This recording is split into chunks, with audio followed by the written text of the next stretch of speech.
So it's been a while since I've done one of these. Like, talk in front of a camera and basically spew out all of the grievances that I have.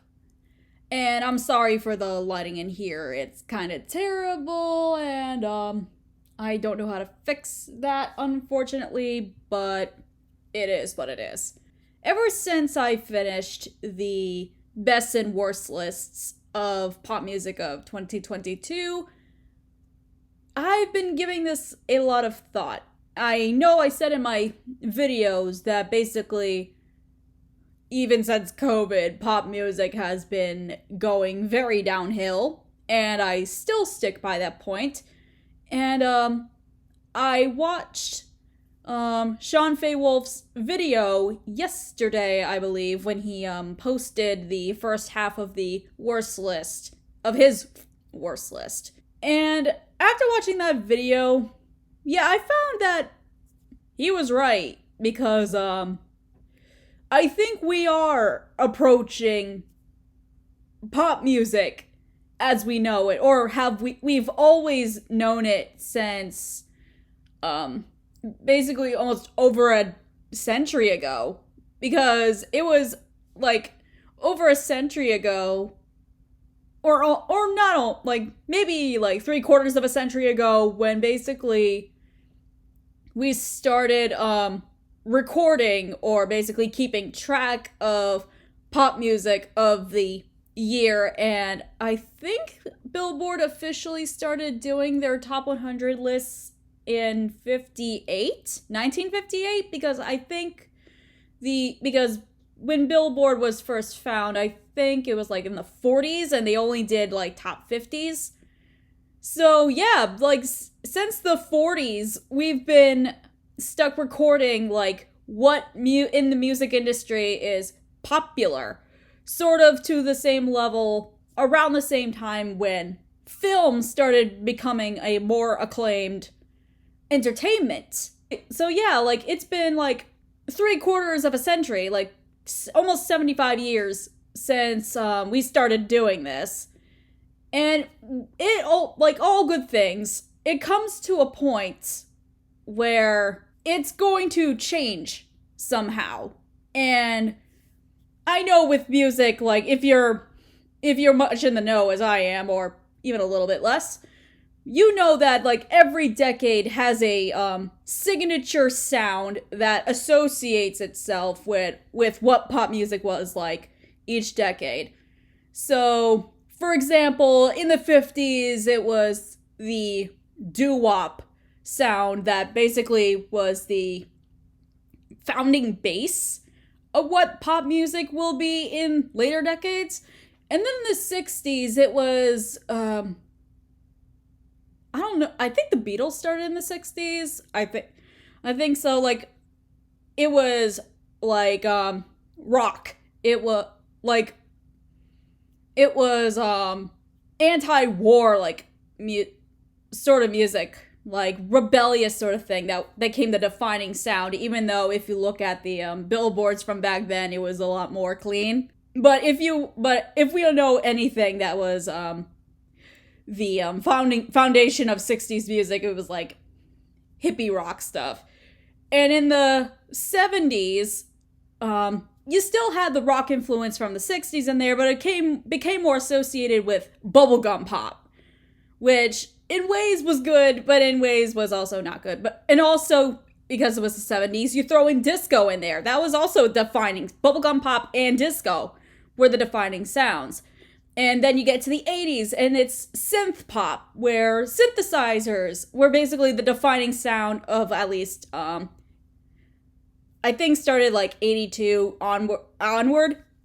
And then you go into the 90s, and you have grunge with Nirvana. But that's also when rap and hip hop were at its peak prominence. You also have like some smoother pop music that was not boy band pop, but it was the one that comes to mind is Alanis Morissette. I think you know what I'm talking about. And then towards the end of the decade, you get boy band music. So like Backstreet Boys, NSYNC, and that goes in more into the 2000s, like the early 2000s in particular. But the 90s also introduced us dance club music for the first time, which became more prominent in the 2000s because Yeah by Usher was basically the club song of the entire decade. And then you get more into the mid 2000s, and that's everything is more like associated with the club music scene, and the pop music just goes right at that point.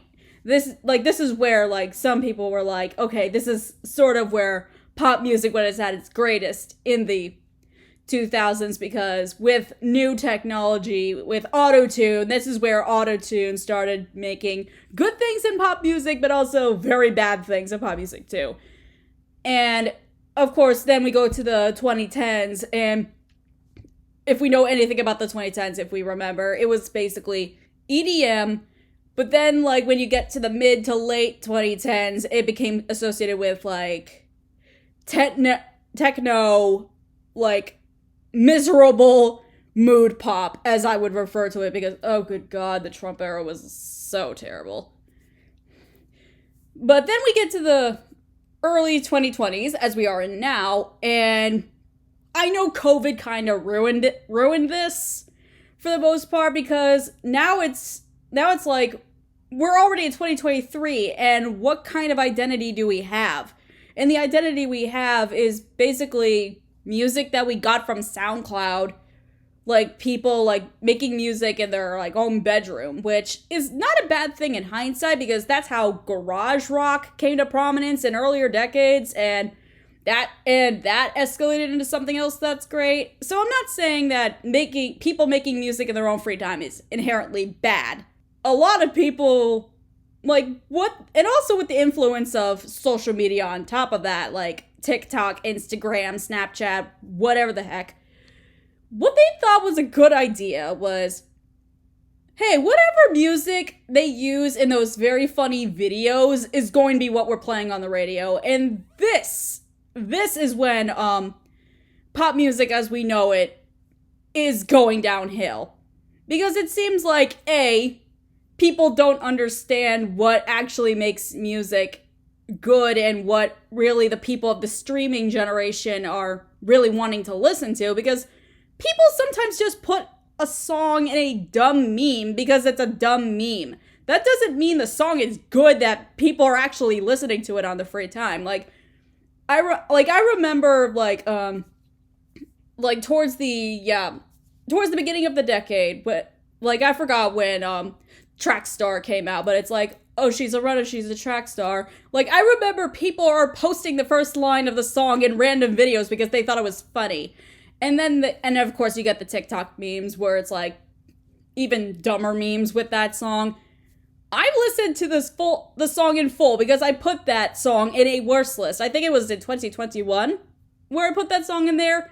Because if you listen to the full thing, the song is really bad and really boring, and it's basically a song about nothing. That's why people use the first two lines, because those were the only good part of the song, and that's what they're going to use the meme for. But for some reason, people thought, oh, because they're playing it on TikTok, because TikTok apparently equals songs that people are listening to. Even young people are putting older songs for TikTok memes, because some of it's actually funny. But the reason why they do that is because those old songs were actually good, and they have good material to actually incorporate. And again, those songs were originally made not for social media purposes, because a lot of the songs were actually from the 80s and 90s, before social media was even a concept. So when you have songs that are now being made for the sole purpose of, oh, I want my song to be the next, TikTok meme, you know you're gonna get something bad, because it's gonna follow the same formula that Trackstar did. It's only gonna have, one part, which is usually A, the beginning, or 2, the chorus, because the chorus is the hook, and the hook is the catchiest part. You're only gonna put in so much work into that one part, and now you're gonna sit there oh, girl, yeah, I have to write a 3-minute song, or actually most pop songs nowadays are not even 3 minutes anymore, which I'm okay, I would understand, because first of all, yes, under 3 minute songs did exist before. Like, and that was mainly back in the 40s and the 50s, back when, I think it was either a technical thing or basically how songs were written. But at least with those songs, they had a basic formula, which is usually, verse one, verse two, bridge, and, like, they'll play, like, a verse again. And, or it would be, like, chorus one, chorus two, bridge, and they would play a third chorus, and then they'll play the bridge again, and at least it had a beginning, middle, and end. That's basically what I'm trying to say. Songs nowadays, they sound like demos because they were not meant. Songs written nowadays, like, because they're meant for a social media meme, they're not meant to be real. It's not meant to be real music. It's like, it was, like, you could tell that they just wanted to write a catchy hook. That was what they were going to use for the meme. And that's it. And then you listen to the verses and they're like, either they don't fit the song at all, or you can easily tell that they just put the very basic bones. Like, it was basically kindergartners for songwriting class, like, of this song. And it's not just, like, random, like, social media influencers that are doing this, because yes, there are some people who do write songs like that, because they're not really professionals. But then you have actual artists like Drake, and I'll admit Sam Smith has done this too. Some of my favorite artists have done this too, which actually makes me mad. Like, you have artists who have won awards, who are at the top of their peak, who for writing actually good music. Now they have sunk themselves down to the low because now they think, oh, the only way that my music is going to get played is via social media, even though that is not actually true. Like, you have YouTube, you have Spotify, you have Pandora Radio. You still have platforms that people actually collect the music that they like and put it in a playlist. So when they're, like, working or doing homework or something like that, they'll just go to that playlist and they'll just be listening to their favorite music. And I will guarantee you that at least people either around my age or slightly younger are still listening to their favorite artists from, like, 40, 30, 20 years ago. Because a lot of music nowadays really sucks. And it's either because, one, music's not that good to begin with, but that's a whole completely different story, or it's because music was made for the sole purpose of it to be played a million times via a YouTube short or a TikTok video that people are going to forget about in the next, like, 6 months. What I'm trying to say is that I miss having new music to listen to in which, like, the artists that come on really have a passion for. Like, I miss music that has real instruments playing in the background. And I do know that they are bringing that back, which is a good thing. Because for a very long period of time, they just focused on, like, too many, like, technical things that you can find in, like, garage band, like, what's it called? Like, garage music, or, like those, you know, those, like, apps on your computer that basically makes the music for you. Like, you don't have to, like, play a real instrument. Like, you just have, like, this backlog of, instruments, like, for you in music files. I think it's called GarageBand. And I know there are other apps like that too. Like, people are so, because I think probably it's cheaper or something, they are so heavily reliant on, like, music files that already exist that they don't have either creative liberties or just, like, mental creative capacity in general to come up with something else. Or maybe because, again, it's cheaper, they don't have the money, which is also sad because I think that just tells you how much the music industry is actually making. That also comes to the point, too, with last year. Usually throughout time, you're gonna get, like, one or two popular songs that will sample another song, but they'll actually do something creative with it. Like, for example, back in the 90s when MC Hammer sampled Super Freak, like, it just samples, like, the backdrop part of Super Freak, but then MC Hammer, like, actually comes up with something very different to make his popular song "You Can't Touch This" his own, which I'm perfectly okay with it. And then you also have another famous example from the 90s, Mariah Carey, when I think the song is called Fantasy.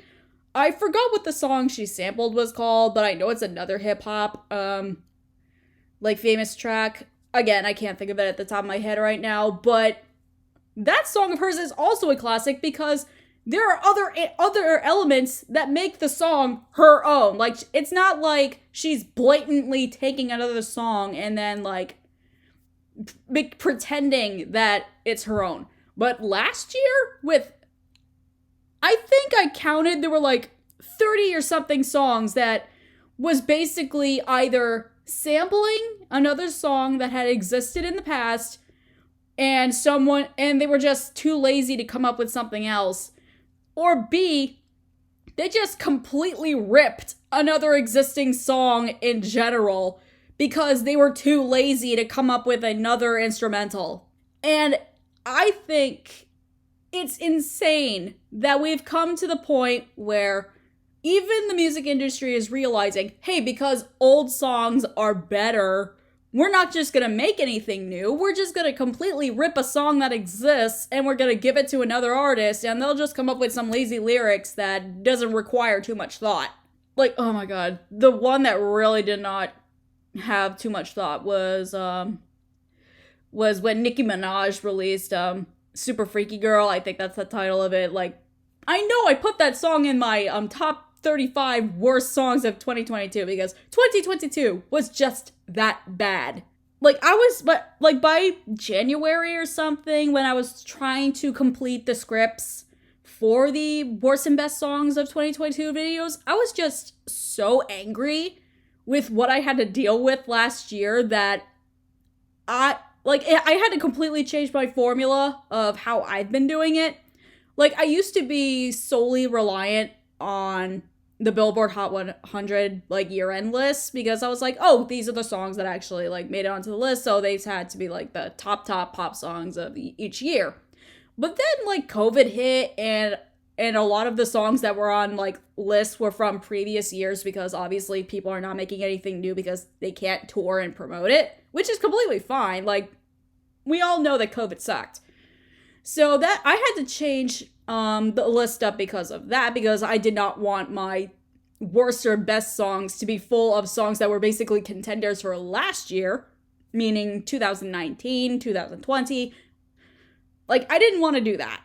So, but then with 2022, like, not only were the majority of those songs on that year-end list really, really bad, but also there were songs from other countries or other popular songs that made it into the American consciousness or even like Western consciousness in general that were just really bad. Like, this was when K-pop was coming into the mainstream. So I was like, okay, now I have to cover this because I know not everyone here listens to K-pop, because I know a lot of people will see you as a super freak if you do, but I know a good chunk of the music community does listen to it. Like, they are paying attention now because you have to, because your audience is doing it. So I felt the obligation to look into that. And there were a lot of good gems in 2022, but there were also a lot of bad gems.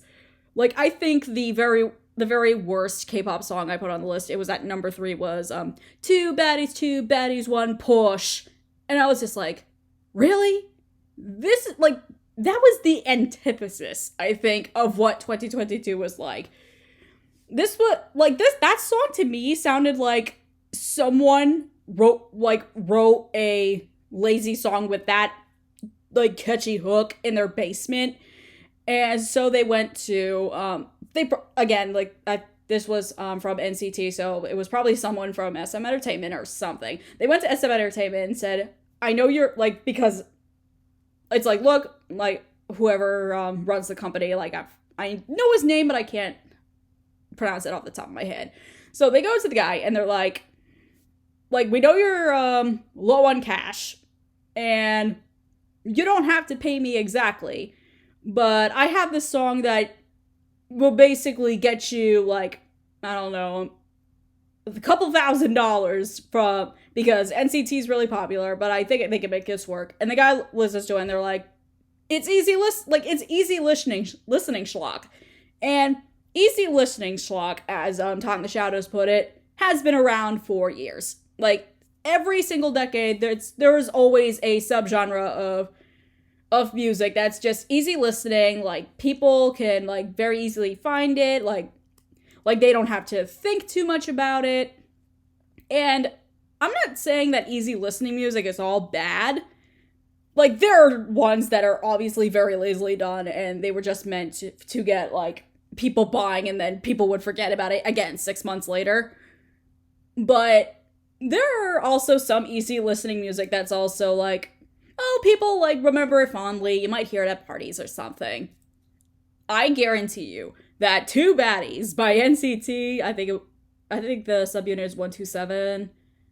I think it's, yeah, NCT 127. Because I don't know which other subunit would have done that. Like, that song was obviously made for, like, fans to just praise about it. Like, if I remember correctly, people were only talking about it for, like, 1 to 2 months because of how bad it was, and then it, like, completely dropped off of the face of the planet. Like, no one talked about it again. And that just proves my point about basically pop music nowadays is not even real pop. It's becoming as bad as fast fashion. And I think most of you know what I mean by fast fashion. Like, companies like Runway, Shein, like that type of thing, where these, like, cheap companies, mainly from China, they were like, oh, we'll sell you these clothes that are easily like $4, but obviously they look like you can't wear them for a year because they're just gonna melt away in your washer. Like, music is becoming the entertainment version of fast fashion, and it's disturbing to me that people are just more than willing to obsess with a one-hit wonder artist for about, again, like 1 to 2 months, and then 1 or 2 months later, they'll just move on to the next thing as if it was nothing. It's horrifying to me that, especially the younger generation, like, they'll be the ones who are gonna be like, oh, who's Beyonce? I would rather be listening to, what's her name? Coil Ray. That makes terrible music, but it's like, oh, this song of hers was terrible, but oh, this next one that she's gonna release, that's gonna be better. I'm like, she's not gonna get better, sweetheart. Coil Ray was always this bad. I wish I knew, like, how we could fix this problem, but, like Sean said it in his video that he released yesterday, I think we finally hit the end of the line. Because how can one get, like, we've done pretty much everything evolution of music-wise that we can do in terms of music making. Like, what can we do to improve or make music better at this point, when basically what everyone is asking for is music that's been made for the past 75 to 60 years. Like, people want the old stuff back. How do you make new music that basically is different but sort of similar to the old stuff that people even my age do like?